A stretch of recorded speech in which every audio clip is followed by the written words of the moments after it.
Hello and welcome to YouTube channel mystery concepts. So आज हम लोग 20 तारीख का जो शिफ्ट हुआ है उसके क्वेश्चन हम लोग करेंगे, मैथ के क्वेश्चन। तो चलिए स्टार्ट करते हैं सेशन को। तो कुछ थ्योरी देख लेते हैं। सबसे पहले आपको दिख रहा होगा, ये पाई चार्ट दिख रहा होगा रियल नंबर का। रियल नंबर इसमें क्या है, रेशनल नंबर है, इरेशनल नंबर है। तो मैंने इसको थ्योरी के पार्ट में लिया है क्योंकि यहाँ हर एक शिफ्ट में एक एक क्वेश्चन आ रहा है। रेशनल नंबर पहचानना आपको होगा कि ये नंबर दिया रहेगा वो रेशनल नंबर है, इरेशनल नंबर है, या होल नंबर है, या इंटीजर है। तो आपको इसमें से अलग करना होगा। ठीक है, तो सबसे पहले देखते हैं कि रेशनल नंबर क्या होता है। तो रेशनल नंबर उसको बोलते हैं जिसको पी अपॉन क्यू के फॉर्म में लिख सकते हैं। ठीक है, पी अपॉन क्यू के फॉर्म में लिख सकते हैं। और इरेशनल क्या हो जाएगा, जिसको आप पी अपॉन क्यू के फॉर्म में नहीं लिख पाएंगे। ठीक है, तो रेशनल और इरेशनल में ये डिफरेंस हो गया। और इंटीजर तो पता है आपको, इंटीजर देखिए ये माइनस में भी हो सकता है, प्लस मतलब कोई भी डेफिनेट वैल्यू होनी चाहिए इंटीजर का। तो -3 हो गया। अब जैसे -8/8 है, तो इसको क्या हो जाएगा, ये तो कन्वर्ट हो जाएगा -4 में। तो इंटीजर है और इसमें नेगेटिव भी चलेगा। अगर 4 बोलो तो वो भी इंटीजर है, -4 बोलो तो वो भी इंटीजर है। ठीक है, होल नंबर की अगर बात करें तो 0 भी इसमें याद रखिएगा, 0 होल नंबर है। और जो आपके इंटीजर है 0 और प्लस वो जो पॉजिटिव इंटीजर आ जाता है उसको बोलते हैं होल नंबर। ठीक है, तो जैसे 5 हो गया, ये 8/2 को क्या लिख देंगे, 4 लिख सकते हैं। तो 8/2 लिखने का क्या मतलब है कि ये भी एक रेशनल नंबर है। ठीक है, ये रेशनल नंबर के अंदर में आ गया। ठीक है, इसको रेशनल नंबर भी बोल सकते हैं क्योंकि इसको पी/क्यू के फॉर्म में लिख सकते हैं। अब बात करते हैं, जैसे देखिए 0.21 का बार, तो इसको क्या लिख सकते हैं, 21/99 पी/क्यू के फॉर्म में लिख दिए, 21/99। अब 0.97 है तो 97/100 पी/क्यू के फॉर्म में लिख दिया। लेकिन अगर इरेशनल की बात करेंगे तो जैसे √8 है, तो इनका क्या होगा, कंप्लीट रूट नहीं निकलेगा इसका, 2√2 लिख सकते हैं। तो कंप्लीट रूट नहीं निकल पा रहा है। √2 खुद क्या है, इरेशनल नंबर है। तो -√11 ये भी अपरिमेय हो गया। पाई खुद एक अपरिमेय संख्या यानी इरेशनल नंबर है। ठीक है, √1.6, तो अब जैसे √1.6 हो जाएगा तो 16/10 लिखिएगा तो 4 तो निकल जाएगा, बट 1/√10 बच जाएगा इसके नीचे में। ठीक है, तो 4 तो निकल जाएगा अपन √10, और जो दशमलव, तो ये क्या हो जाएगा, पी/क्यू के नहीं लिख सकते इसमें। ठीक है, उसी तरह से ये भी है। अब देखिए यहाँ पे 1/3 जो हमने बोला था क्या, रेशनल नंबर, तो 1/3 को क्या लिख सकते हैं, 0.3333, मतलब एक सीरीज चलता जा रहा है यानी 0.33 का बार हो जाएगा। लेकिन यहाँ पे क्या है, जैसे 30 हुआ, 300 हो गया, 3000 हो गया, तो ये कंटिन्यूटी नहीं है इसमें, ये केवल डिसकंटिन्यूटी को शो कर रहा है। तो ये क्या हो जाएगा, इरेशनल नंबर। तो ये आपको पता होना चाहिए रेशनल, इरेशनल और होल नंबर और इंटीजर में क्या डिफरेंस, क्योंकि हर एक शिफ्ट में एक क्वेश्चन आ रहा है। ठीक है, तो चलिए आज हम लोग 20 क्वेश्चन करेंगे टोटल। 20 अप्रॉक्स क्वेश्चन रहेगा हमारा। तो सबसे पहले आप लोग क्या करिए, चैनल को सब्सक्राइब ज़रूर कर लीजिए, क्योंकि आपको NTPC से रिलेटेड जो भी इम्पोर्टेंट क्वेश्चंस मिलेंगे आपको मैं सोल्यूशन देता रहूँगा इस पर। ठीक है, तो चलिए स्टार्ट करते हैं।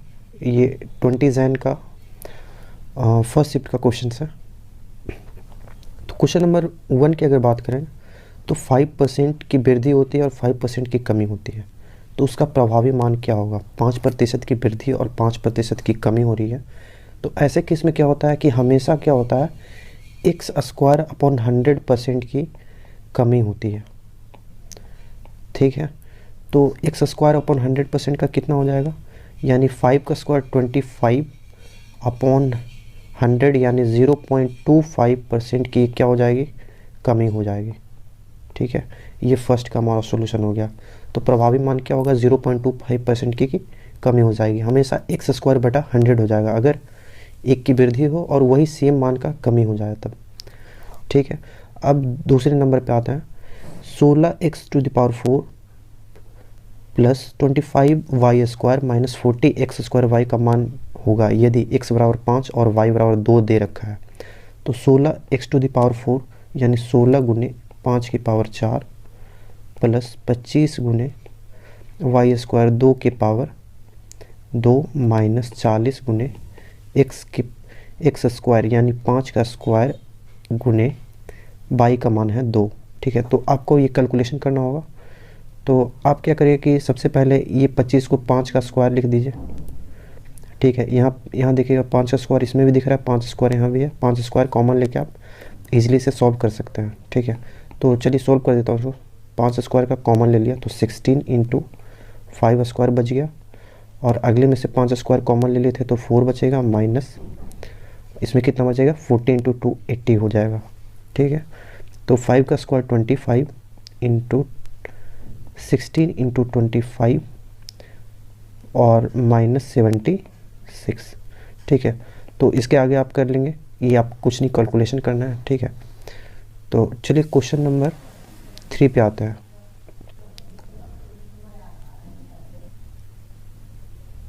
क्वेश्चन नंबर 3 में क्या बोल रहा है कि यदि किसी संख्या में 10% की कमी करने पर वह संख्या 279 बन जाता है।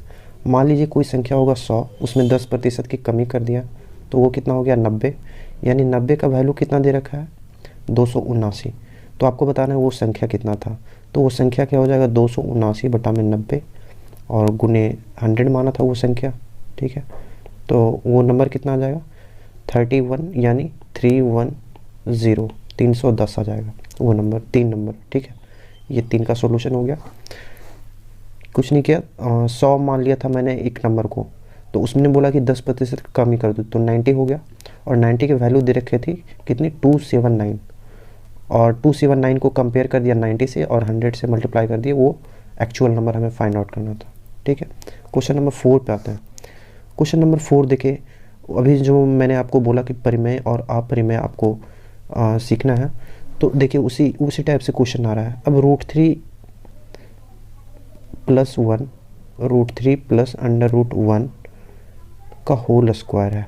ठीक है, तो √1 को तो 1 ही लिख सकते हैं, तो कितना होगा a + b का होल स्क्वायर करूँ तो 3a², तो ये कितना हो जाएगा 3 + 1 + 2ab + 2 √3।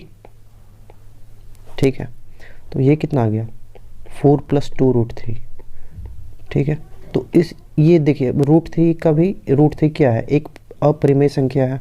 तो जब एक ये परिमेय संख्या है और ये अपरिमेय है, तो जब परिमेय और अपरिमेय जुड़ते हैं तो इसको क्या बना देगा अपरिमेय, यानी इरेशनल नंबर हो जाएगा। ये 4 का आंसर क्या हो जाएगा अपरिमेय हो जाएगा। ठीक है, क्वेश्चन नंबर 5 पे आता है। क्वेश्चन नंबर 5 के अगर बात करेंगे तो √7 + √9 इंटू √7 - √9, तो a + b into a - b दिख रहा है, तो a² - b² लग जाएगा यहाँ पे, तो a² करेंगे तो 7 आएगा, माइनस b² करोगे तो 9 आएगा, तो यानी इसकी वैल्यू आ गई -2। छठे क्वेश्चन पे आते हैं। छठा क्वेश्चन आपका इम्पोर्टेंट है क्योंकि ट्रिगो से हमेशा आ रहा है और कुछ लोगों के छूट भी रहे क्वेश्चन, तो आप इसको अच्छे से देखिएगा। 6 नंबर क्वेश्चन पे आते हैं। तो 6 नंबर में क्वेश्चन में बोला जा रहा है कि साइन a का जो वैल्यू है, साइन a का जो वैल्यू दिया हुआ है 3/5 दिया हुआ है। ठीक है, 3/5, और a + b का जो वैल्यू है वो 90 डिग्री बोल रखा है।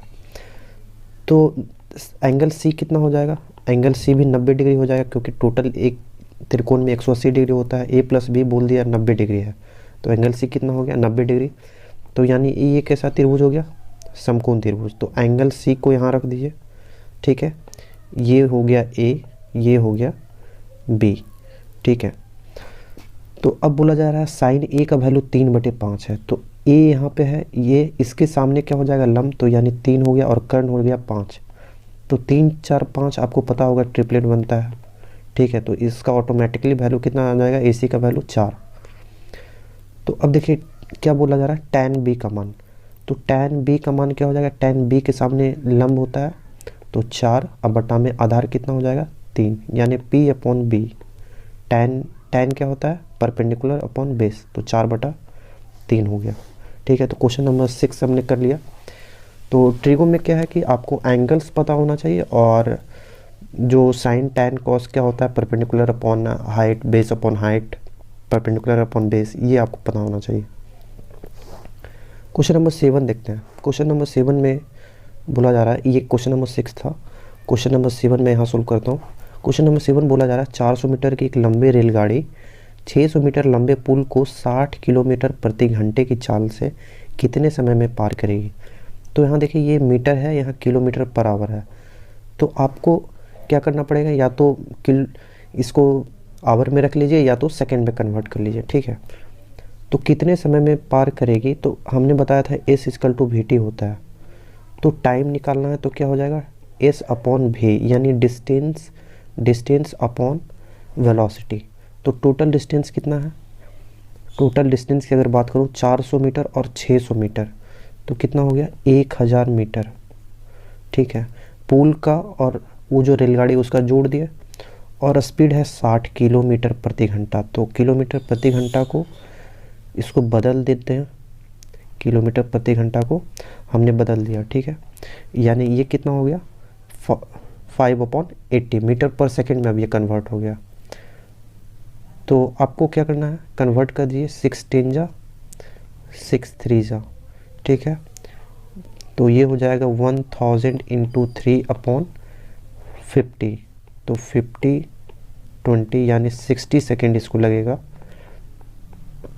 इसको पार करने में, यानी 1 मिनट, ठीक है। ये आपका कैलकुलेशन पार्ट था, इसके बाद आप कैलकुलेशन से कर सकते हैं, ठीक है। 1000/60 गुने इसको 5/18 से कर दिया, बाकी आप कैलकुलेट करके देख लेना, 60 सेकेंड आएगा, ठीक है। तो अब क्वेश्चन नंबर 8 पे आते हैं। क्वेश्चन नंबर 8 बोला जा रहा है 10 वस्तु का क्रय मूल्य 8 वस्तु के विक्रय मूल्य के बराबर है। यानी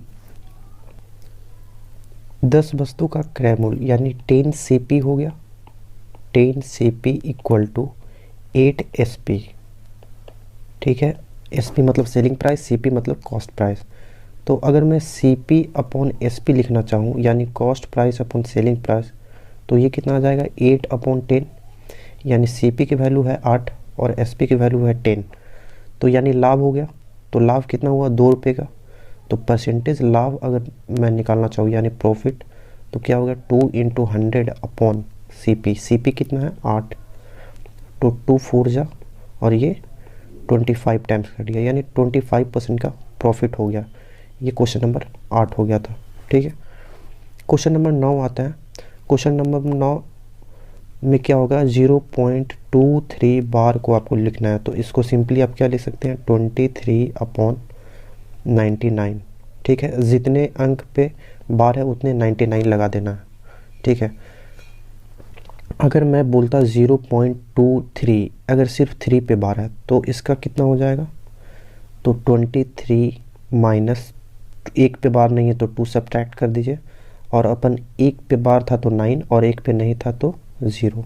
तो ये कितना हो गया 21/90 हो जाएगा, ठीक है। अब अगले क्वेश्चन नंबर 10 पे आते हैं। क्वेश्चन नंबर 10 16 तथा 40 का तृतीय समानुपात ज्ञात करें। 16 तथा 40 का तृतीय समानुपात, तो इसका मैं यहीं पे सोल्व कर दे रहा हूँ। तो इसका तृतीय समानुपात का क्या हो जाता है A/B, ये क्या हो जाता है B/C हो जाता है तृतीय समानुपात में, ठीक है। तो A/B यानी 16 16:40, ये इसको अपॉन में कर लेते हैं। 16/40 इक्वल टू कितना हो जाएगा 40/3 वाला नंबर यानी x मान लेते हैं, ठीक है। तो थर्ड वाले नंबर को हमने x मान लिया, ठीक है। तो x की वैल्यू कितनी आ जाएगी 1600/16 यानी 100 आ जाएगा। तो अगर 16 और 40 का तृतीय समानुपात पूछा जाए तो तृतीय समानुपात के केस में हो जाता है A/B और समानुपात B/C हो जाता है। तो 16/40 इक्वल टू 40/x। तो x की वैल्यू अगर निकालूंगा तो 40 × 40 1600 बटा में 16 हो गया, ठीक है। तो ये क्वेश्चन नंबर हमारा 10 हो गया। क्वेश्चन नंबर 11 की बात करते हैं। क्वेश्चन नंबर 11 का तो 1 + tan 75 degree into tan 15 degree, ठीक है, ये लिखा हुआ है। तो देखिए tan 75 का वैल्यू भी आपको नहीं पता है, tan 15 का वैल्यू भी नहीं पता है। तो tan 75 और tan 15 दोनों नहीं पता है, तो आपको एक पता होना चाहिए formula, tan a plus B और tan a माइनस बी का फॉर्मूला आपको याद होना चाहिए, ठीक है, tan a माइनस बी का, ठीक है। तो इसका फॉर्मूला क्या होता है, tan a प्लस बी का, tan a plus tan b upon 1 minus tan a tan b,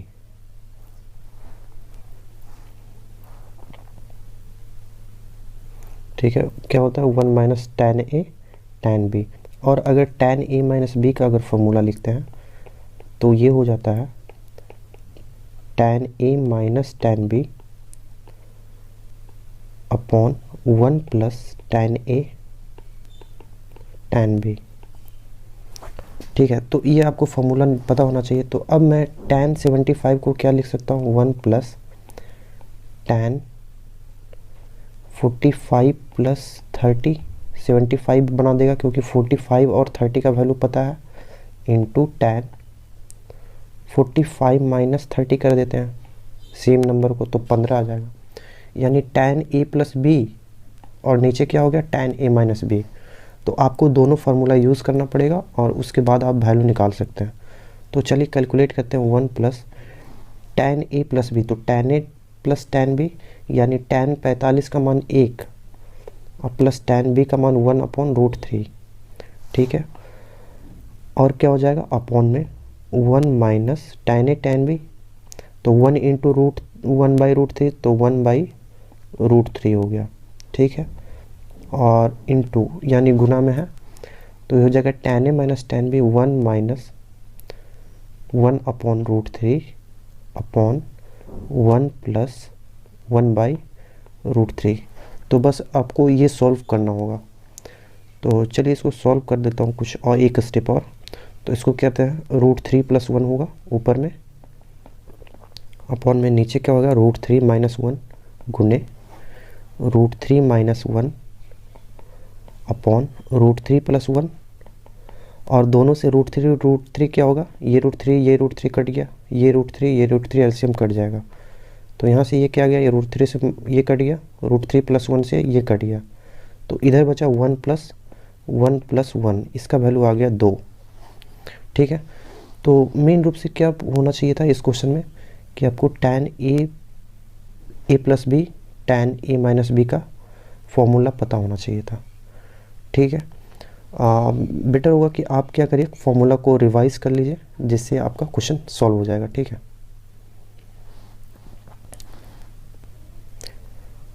question number 12 करेंगे, प्रथम 8 विषम संख्या का माध्य निकालना है। तो प्रथम 8 विषम संख्याओं को लिखिए, तो 1 3 5 7 9 11 13 और 15, ठीक है। इनका माध्य निकालना है, तो सबको जोड़ लीजिए, ठीक है। और अपॉन में जितने नंबर है तो कितना 8 संख्या था, तो यही आपका क्या हो जाएगा 8 विषम संख्याओं का माध्य निकल जाएगा यहाँ से। अब क्वेश्चन नंबर 13 पे आते हैं। क्वेश्चन नंबर 13 बहुत इंपॉर्टेंट क्वेश्चन है। आपको इसमें क्या करना है, 51 और 85 का HCF दिया हुआ है, 51 और 85 का HCF दिया हुआ है कितना, ये क्वेश्चन नंबर 14 का, ठीक है। ये क्वेश्चन नंबर 13 था। क्वेश्चन नंबर 14 को HCF दिया हुआ है कितना, तो 51m माइनस 85, और किसका बोला जा रहा था 51 और 85 का। तो 51 और 85 का अगर HCF हम निकालते हैं तो ये कितना आ जाएगा 34, और ये हो जाएगा 51, तो 1 टाइम्स 34, तो ये कितना हो गया 17, और ये 34, तो ये 2 टाइम्स कम्प्लीटली कट गया, तो हमारे पास ये आ गया कितना 17। HCF इतना का वैल्यू 17 आना है, ठीक है। तो 51m बराबर कितना आ गया 102, तो m की वैल्यू कितनी आ गई 2 आ गई, तो m का वैल्यू हमारे पास कितना निकल गया 2। देखिए कुछ नहीं करना था, 51 और 85 का HCF निकालना था, जो हमने निकाला 17, और दिया हुआ था उसकी वैल्यू दे रखी थी 51m माइनस 85। तो इस तरह के क्वेश्चन को आपको प्रेजेंस ऑफ माइंड लगाना होगा, ठीक है।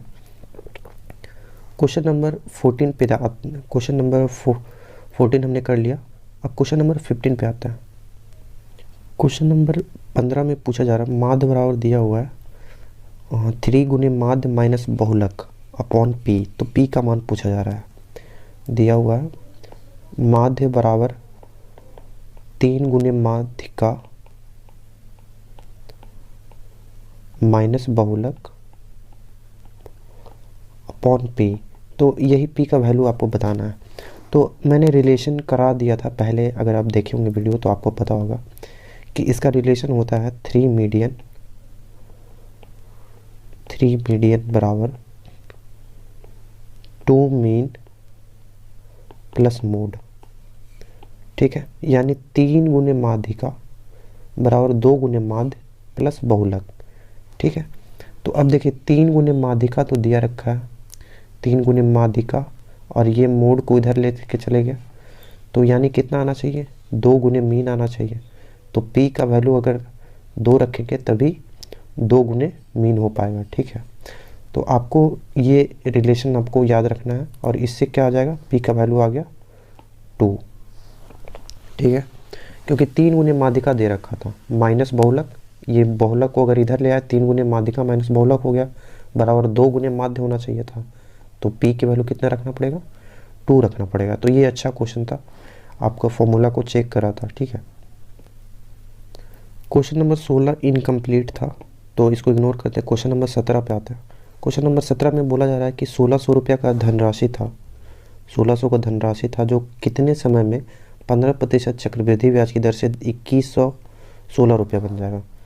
तो आपको फॉर्मूला पता होगा, A is equal to P into 1 plus R upon 100 2 to the power n होता है।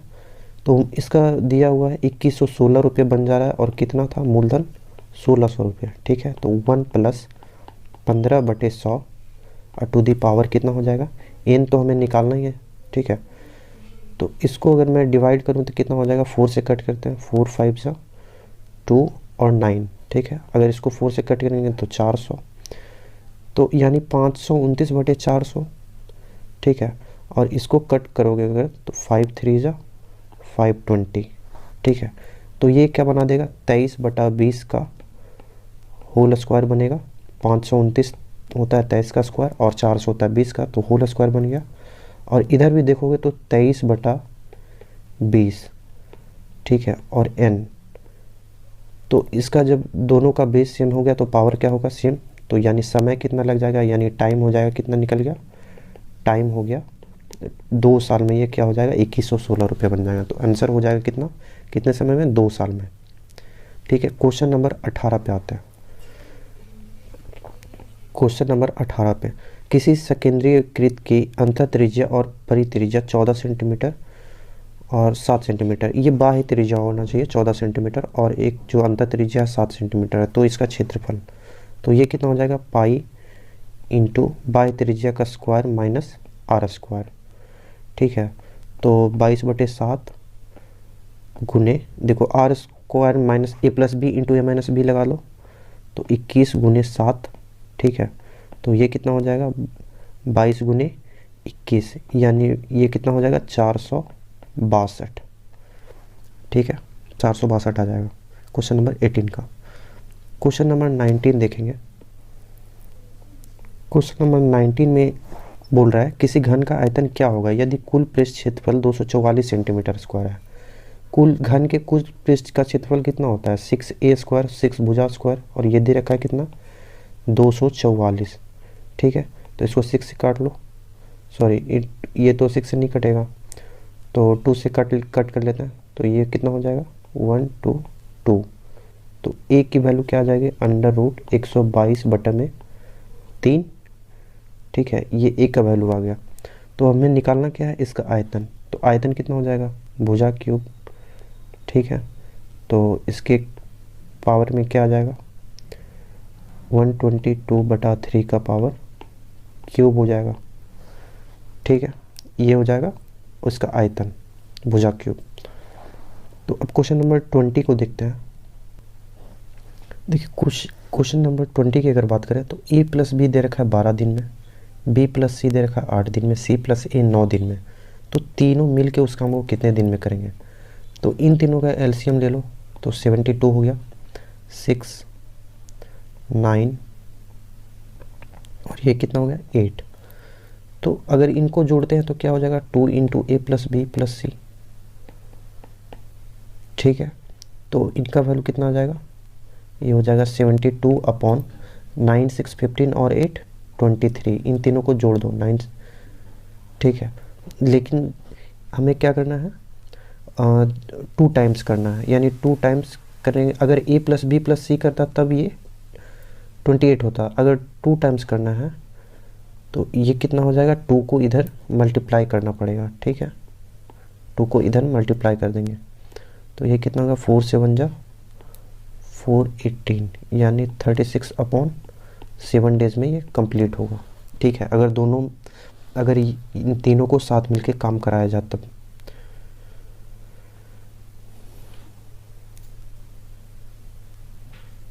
ये सॉरी 23 था, यहाँ पे 23 होगा तो ये कट नहीं हो पाएगा, मैंने 28 समझ के इसको कट कर दिया था। ठीक है, तो इसको करेक्ट करते हैं। तो ये कितना हो जाएगा 72 अपॉन 9, 6, 15 और 8 23 और ये 2 टाइम्स इधर गुना हो जाएगा। ठीक है, तो इतने समय में ये क्या कर लेंगे, तीनों मिल के काम कर लेंगे। अब क्वेश्चन नंबर 21 पे आते हैं। 2 पाइप ए और बी किसी टंकी को 12 और 15 घंटे में भर सकते हैं, जबकि तीसरा जो है उसे खाली करता है 10 घंटे में। ठीक है, एक 12 घंटे 15 घंटे में भरता है, तीसरा 10 घंटे में खाली करता है। तो तीनों अगर एक साथ चलेंगे तो टंकी कितने देर में भरेगी। ठीक है, तो 12 में भरता है, एक टंकी भरने वाला था और एक और भरने वाला था 15 घंटे में और एक खाली करने वाला था कितने 10 घंटे में। तो इनका एलसीएम कितना हो जाएगा, 60 हो गया, 5, 4 और 6, ये 6 माइनस का है।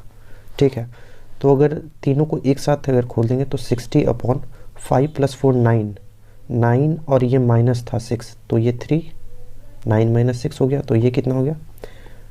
अगर तीनों को एक साथ खोल देंगे तो 20 घंटे में टंकी क्या होगा, भर जाएगा। ये क्वेश्चन नंबर 21 का था। तो आज का सेशन हमारा इतना ही तक था। आप चैनल को ज़रूर सब्सक्राइब करें और जुड़े रहें। Thank you everyone.